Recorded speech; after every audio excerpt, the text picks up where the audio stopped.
오늘 지금 10강을 주식 콘서트 진행하는 날이 되겠죠.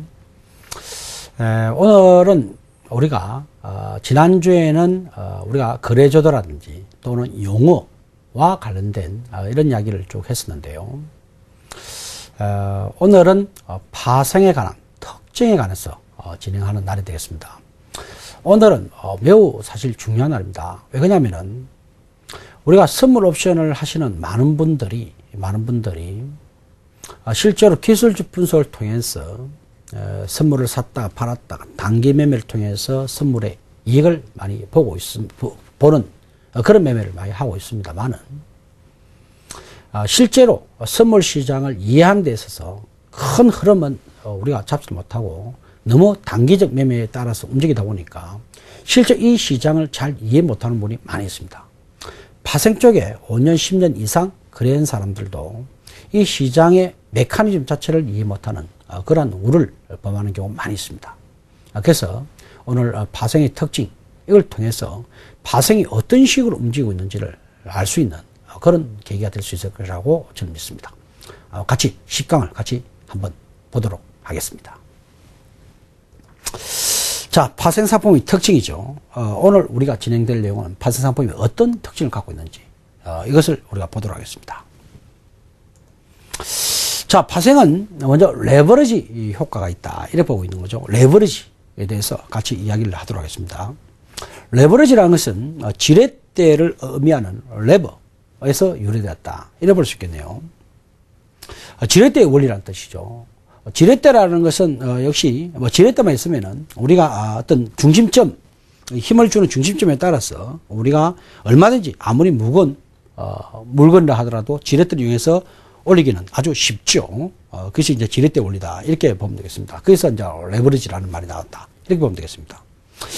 재무적 측면을 본다면은 타인 자본을 지렛대 삼아서 타인 자본을 지렛대 삼아서 자기 자본 이익률을 높이는 효과를 갖고 있다. 이렇게 이제 볼 수 있겠습니다.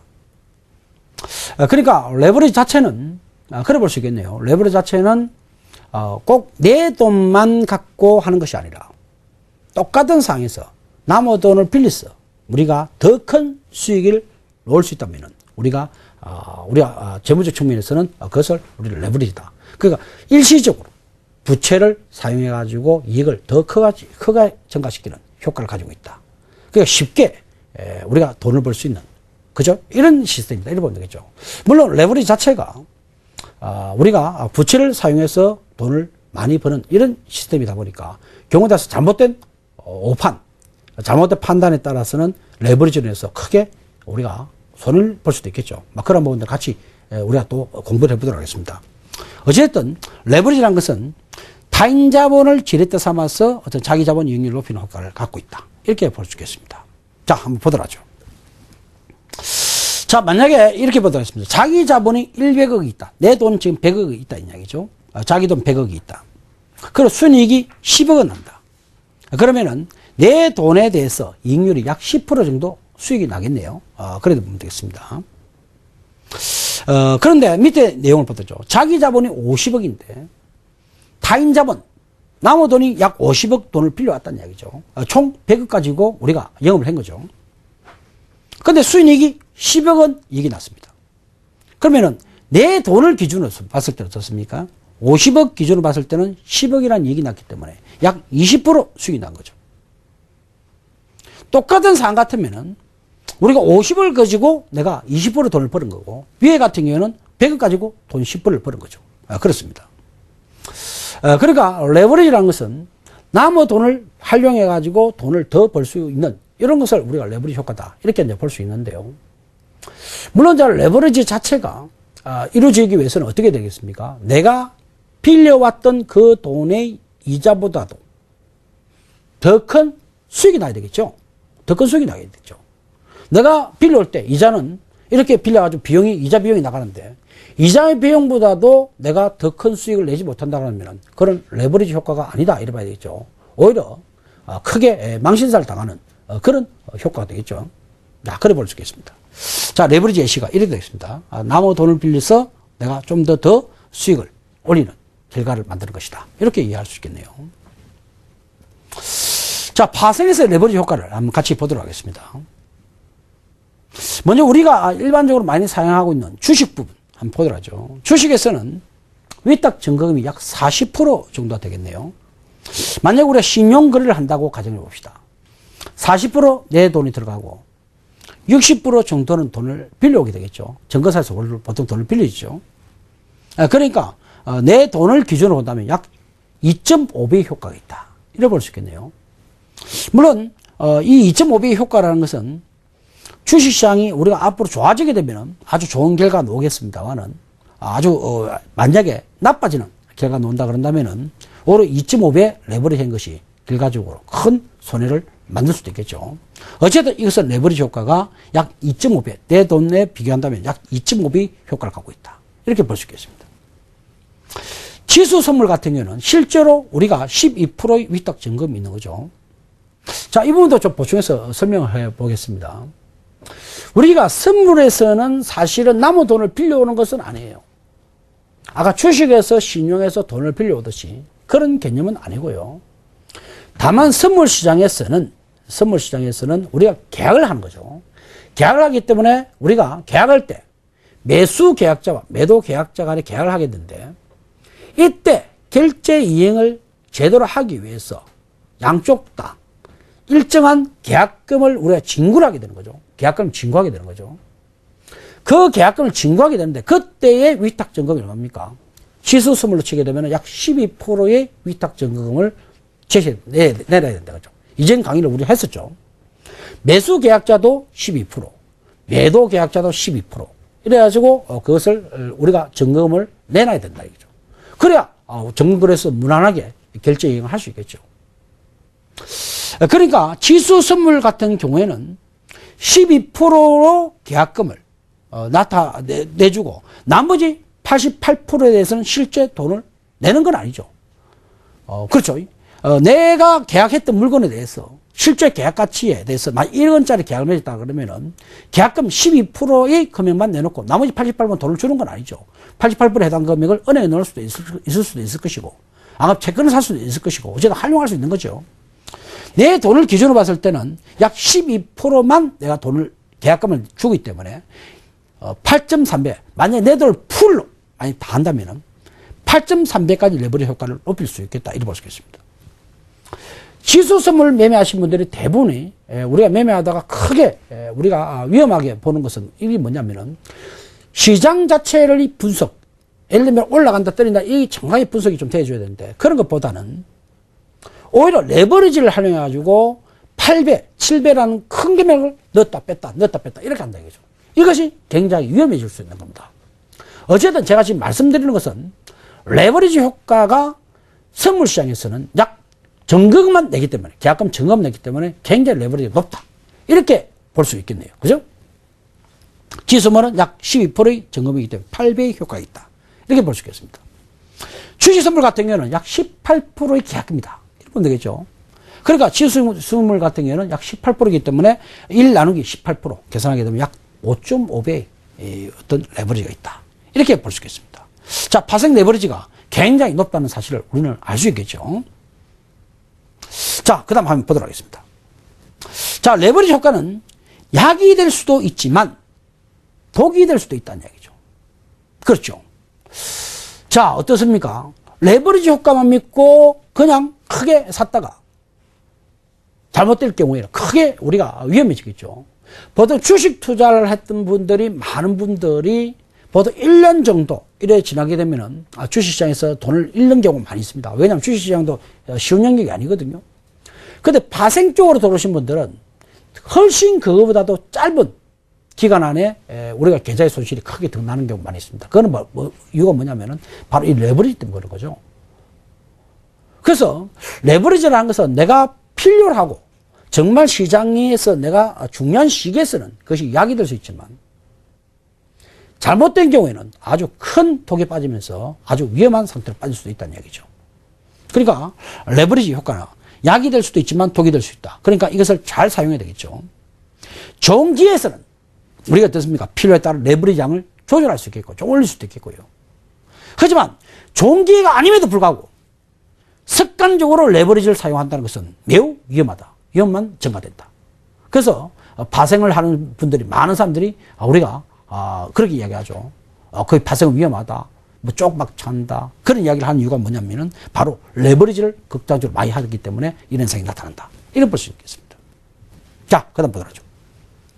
그 다음 우리가 파생의 특징은 제로성격입니다. 이렇게 이야기하겠습니다. 제로성격이라는 게 뭔지 한번 보도록 하죠.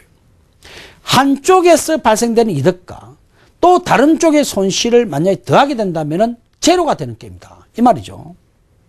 즉, 누군가가 이익을 본 사람이 있다면은 그만큼이 또 누군가가 손해본 사람이 있다. 이렇게 먼저 볼 수 있겠습니다. 그래서 이익금과 한 사람의 이익금, 누군가가 100만 이익 났다. 그러면 누군가는 상대방 계약자가 있기 때문에 누군가 100만 원 손실 났다. 이렇게 볼 수 있겠죠. 그렇기 때문에 그것이 바로 합치게 되면 제로가 된다. 영원히 된다는 것이 제로성 게임이다. 이렇게 볼 수 있겠네요. 왜 그렇습니까? 바로 이것은 계약이기 때문이죠. 매수 계약자, 매도 계약자가 서로 간에 내기를 하는 게임이기 때문에 한 사람이 돈을 벌게 되면 한 사람은 돈을 잃는 이런 구조이기 때문에 그렇게 제로성 게임이 온다. 이렇게 볼 수 있겠습니다.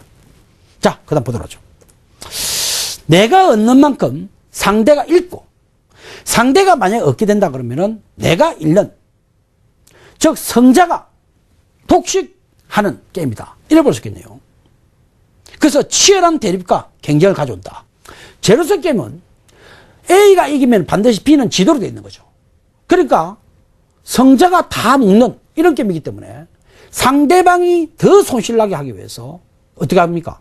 우리가 상대방이 항복할 수 있도록 아주 엄청난 공포를 주는 그런 매매가 많이 이루어집니다. 실제로 선물시장에서 보게 되면 장중에 우리 주식시장에서 움직이는 폭보다도 굉장히 더 크게 움직입니다. 왜 더 크게 움직입니까? 바로 변동성이 그만큼 크기도 하고 상대방을 공포로 몰아내게 되면 어쩔 수 없이 자기가 로스값, 레버리지를 활용했죠. 레버리지 활용하다 보니까 자기가 버티지 못하는 상황이 되다 보니까 로스값이 들어가고 하다 보니까 굉장히 주가의 변동성이 훨씬 더 심한 그런 흐름을 가져가게 되겠습니다. 그래서 제로성 게임 특징은 성자가 독식하는 게임이다. 그러니까 상대방을 굉장히 불안하게 만들고 공포스럽게 만드는 시장이다. 그렇기 때문에 개인들이 어떤 내공이 없는 사람들이 함부로 선물시장에 도전했다가 크게 우리가 망신을 당하는 경우가 많이 있습니다. 이 원리를 이해를 못해서 그렇습니다. 자, 그 다음 보도록 하죠. 이런 제로성 게임의 종류를 보게 되면은 바로 포크, 그 다음 경마. 표를 받을 때 마찬가지죠. 내가 국민들에게 대통령 선거를 할 때 국민에게 표를 받게 되면은 그 표가 다른 사람이 가지 못하는 거죠. 그렇게 되겠죠. 그리고 우리가 파생해서 본 선물 거래, 옵션 거래. 이런 부분들이 전부 다 제로성 게임 종류다. 이렇게 보면 되겠습니다. 굉장히 심하고, 굉장히 치열하고, 상대방을 굉장히 그거 하게 되고, 대립과 경쟁 구도가 굉장히 심해지는 것이 우리의 제로성 게임의 특징이다. 이렇게 이제 볼 수 있겠습니다. 자, 그 다음 보도록 하죠. 제로성 게임. 주식 같은 경우에는 발행된 물량으로 매매가 이루어지고 있지만, 우리가 선물에서는 매도자가 파는 가격과 매수자의 사는 가격이 일치된다면 계약이 형성된다는 이야기죠. 그렇기 때문에 무한하게 계약이 발생된다. 무에서 유를 창조한다. 자, 주식시장 같은 경우에는 어떻습니까? 매수, 매도 자체가 그냥 우리가 일반적으로 우리가 뭐 갖고 있는 물량, 시장에 나와 있는 물량을 가지고 내가 사고 팔고 이렇게 하게 되는 거죠. 갖고 있는 물건을 또 팔게 되고 이렇게 되는 거죠. 상장되어 있는 주식수만큼이 거래가 되고 이렇게 되겠죠. 물론 공매도도 있긴 있습니다만은 어쨌든 제한된 수량이 있는 거죠. 그렇지만 제로성 게임에서 보게 되면 우리가 파생 같은 건 어떻습니까? 역시 물건 자체를 갖다가 사고 팔고 하는 주식하고 틀린 거죠. 이거는 계약이죠. 매수자와 매도자 간의 계약을 맺게 되는데 서로 가격만 합치가 되게 되면 어찌 됩니까? 계속적으로 계약수가 늘어나는 이런 형태가 되겠죠. 계속 늘어나는 형태다. 이렇게 볼 수 있겠습니다. 그러니까 무한대의 계약이 계속 늘어날 수 있는 겁니다. 그래 볼 수 있겠습니다. 그래서 우리가 그것이 합의만 된다 그러면 매수 가격과 매도 가격이 서로가 일치가 된다면 계속적으로 계약이 형성되는 과정이다. 내기이기 때문에 그렇습니다. 내기이기 때문에. 그러니까 나중에 파급 효과가 굉장히 크게 나타나겠죠. 수량이 일방적으로 어떤 원사이드한 일도 넣을 수 있겠죠. 그래 볼 수 있겠습니다. 자, 제로성 게임 계속 진행하도록 하겠습니다. 매매 계약 후에 선물 가격이 오르게 된다면 매수자는 이익이 날 것이고요. 그죠? 매도자는 손실이 발생될 겁니다. 매수자의 이익은 어디서 나온 겁니까? 바로 매도자의 손실에서 발생되는 거죠. 그래서 투자자 이익금과 손실금을 합치게 되면 0으로 된다. 이런 볼 수 있습니다. 그러니까 매수자의 이익과 매도자의 어떤 손실, 서로 계약을 맺게 되면서 발생되는 그 이익과 손실 금액이 궁극적으로 우리가 제로가 되는 그 게임이 바로 제로섬 게임이다. 그렇게 볼 수 있겠네요. 자, 그래 보도록 하겠습니다. 그 다음 특징 한번 보도록 하죠. 선물의 일일 정산이다. 이 특징이 우리가 파생의 특징이다. 이렇게 볼 수 있겠습니다. 선물의 일일 정산이라는 것은 뭐냐면은 결제 이행을 목적으로 하고 있습니다. 이 부분도 제가 좀 보충해서 한번 설명해 드리도록 하겠습니다. 실제로 선물 시장에서 거래가 이루어질 때 매수자와 매도자 간에 서로 계약을 맺는다고 그랬죠. 그 계약을 맺을 때 매수자가 계속적으로 만약에 유리한 포지션으로 가게 되고 매도자는 그만 불리한 포지션으로 가게 될 때 매수자는 계속적으로 이익이 증가할 것이고 매도자는 계속 손실이 나게 될 겁니다. 그래야 되겠죠. 그럴 때 나중에 이 돈을 매도자는 계속 손실난 돈을 갖다 매수자에게 줘야 되는데 그 책임을 누가 지는 겁니까? 사실은 정근거래소 또 정근회사에서 책임을 지는 거죠. 그렇기 때문에 나중에 만약에 매도자가 그 돈을 물어주지 않게 된다면은 결제가 불이익이 발생될 수 있는 거죠. 그 결제 불이익을 막기 위해서 일일정산 제도라는 걸 만들어 놓고 있습니다.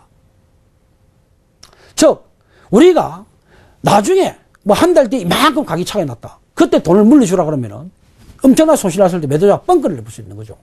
그렇기 때문에 매일매일 발생되는 손익에 대해서 자동적으로 정산을 시킴으로써 나중에 차후에 크게 발생될 수 있는 부분을 미연에 방지시키는 거죠. 그래서 정근거래소나 정근회사 입장에서 그게 중요하겠죠. 나중에 한 달 뒤에 진짜 뭐 지수가 대폭등 나가지고 엄청나게 손실나게 되면 매도자가 손실나게 되면 뭐 돈 못 갚아주겠다 이럴 수 있는 거 아닙니까? 그렇기 때문에 그것을 보완하는 기능이 일일정산제도다 이렇게 되겠습니다. 그래서 매일매일 손실난 것을 서로 결제를 해버리는 시스템이다. 이렇게 이해하시면 되겠습니다. 자, 결제 이익 목적이다. 이렇게 보면 되겠습니다. 매수 포지션을 보유 시에 당일 종가로 손익을 정산한다 이거죠. 예를 들면 내가 매수 포지션을 보유하고 있고 또 누군가가 매도 포지션을 보유하고 있죠. 왜? 상대방이 있는 거니까 이거는. 계약이기 때문에 상대방이 있는 거죠. 그러니까 매수 포지션을 갖고 있고 매도 포지션을 갖고 있다 그런다면은 당일 종가로 어찌됐든 간에 정산을 시켜버린다 이거죠. 포지션을 보유하겠지만 포지션을 그대로 갖고 가겠지만 그 당시 때 종가 기준으로 금액이 누군가가 이익 났고 누군가가 손실 났겠죠. 그 금액을 당일 종가로 출금을 시켜버린다는 이야기입니다. 물론 그 다음에 포지션 갖고 있는 사람이 또 그 다음 날 가격에 따라서 우리가 또 손익이 발생되겠죠. 그것을 바로 그날 종가로 사실상 그것을 청산시키고 있다. 그렇게 보면 되겠습니다. 그것이 선물 일정산이다. 이렇게 보면 되겠습니다. 실제적으로 결국 매일 결제하는 시스템이다. 이렇게 볼 수 있겠네요. 자, 그래 보도록 하겠습니다. 자, 예시를 보도록 하죠. 장중청산 예시입니다. 지수선물 매수자와 매도자가 250포인트의 한 계약을 체결시켰습니다. 그러면은 250포인트의 매수 계약을 맺은 사람과 250포인트의 매도 계약을 맺은 사람 이렇게 두 사람 생긴 거죠. 장중에 250포인트를 모두 만약에 청산했다면 매수를 250포인트 해가지고 250포인트 팔고 매도한 사람이 250포인트 사놨다면은 청산했다면은 물론 종가지수가 만약 252로 갔다고 칩시다. 갔다면은 종가가 어찌됐든 난 그거 관계없는 거죠. 251포인트에 서로 청산을 해버렸으니까 251포인트에 우리가 손익이 결정된 거죠. 매수자는 1포인트 250에 사서 251포인트에 청산했으니까 1포인트 이익이 났고요. 그리고 50만 원 이익이 났고요. 매도자는 1포인트가 손실난 거죠. 250 팔았는데 오히려 250을 올라가 버렸으니까 더 올라가 버린 거죠. 난 매도했는데 떨어진다고 생각했는데 1포인트 올라가 버렸으니까 손실난 거죠. 50만 원 손실이 발생됐습니다. 계좌의 손익 해당 액은 바로 당일 입출금을 다 하면서 끝나게 되겠죠. 이거는 장중에 청산을 했기 때문에 이거는 일정산하고 전혀 관계없는 거죠. 장중에 자기 사부타가 그냥 당일 끝낸 거 아닙니까? 주식으로 치게 되면은 그냥 당일 매매를 끝낸 거죠. 데이 트레이딩을 해버린 거죠. 그 일정산하고 관계없습니다. 자, 그 다음 한번 보도록 하죠. 만약에 장중에 미청산을 예시된 것을 한번 보도록 하겠습니다. 지수물 매수자와 매도자가 250포인트의 한 계약을 체결시켰습니다. 종가지수가 252포인트로 가는 거예요. 장중에 청산 안 시켰습니다. 근데 내가 250에 매수 계약 맺고 250에 매도 계약을 맺었는데 장중에 청산 안 하고 매수자는 더 올라갈 거라 생각해가지고 갖고 있었고 매도자는 지금 손실을 보고 있지만 결국 다시 회복되지 않겠나 해서 그냥 들고 있었습니다. 결국 종가지수는 252포인트가 됐다는 얘기죠. 이럴 때 어떻게 하냐는 얘기죠. 종가 기준으로 매수자는 2포인트 이익이 나겠고요. 매도자는 2포인트 손실이 나게 되겠죠. 이럴 때 장 종료 끝나게 되면은 해당 평가액을 어떻게 한다는 얘기입니까? 바로 계좌에 다 입출금시켜버린다는 얘기입니다. 그러니까 매수자에게 200만 원 돈이 100만 원이죠. 2포인트니까 100만 원 입금 시켜버리고 그 돈 어디서 나온 겁니까? 매도자의 계좌에서 빼가지고 출금해가지고 매도자가 100만 원 손실 났으니까 매도자 돈 100만 원 출금해가지고 매수자에 집어넣어버리고 그리고 포지션은 그대로 252로 갖고 간 결과 마찬가지죠.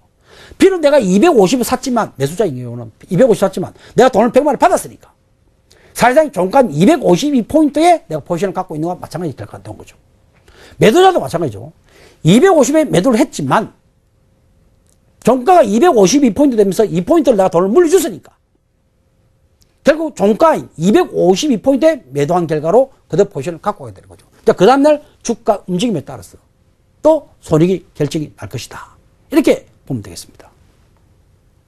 자, 그 다음 한번 보도록 하죠. 옵션의 경우에는 우리가 주식과 마찬가지로 평가 손익에서 발생되는 거지 그 일정산 없습니다. 옵션은 일정산이 없습니다. 자, 제가 오늘은 파생상품의 특징에 관해서 제가 이야기를 했죠. 파생상품의 특징에 대해서 제가 이야기를 했는데요. 파생상품에는 우리가 레버리지 효과라는 효과가 있다 이런 말씀드렸죠. 이것은 우리가 약이 될 수도 있고 독이 될 수도 있다. 그렇죠. 그렇기 때문에 내가 필요할 때는 레버리지를 아주 쓰는 것은 아주 좋겠지만 불필요하게 그냥 습관적으로 레버리지 쓰는 것은 아주 위험하다. 이렇게 제가 말씀드리고요. 제로섬 게임이라는 것은 굉장히 누군가 이익을 보면 누군가 손실 보는 이런 구조이기 때문에 한쪽에서 상대방을 공포로 몰아넣으면서 오히려 이 사람이 더 손실 볼 수 있도록 오히려 주가를 더 변화를 시키는 것이 있다는 얘기죠. 그래서 선물시장은 굉장히 이 제로섬 게임 때문에 굉장히 주가의 등락이 굉장히 심하다. 이렇게 보시면 되겠고요.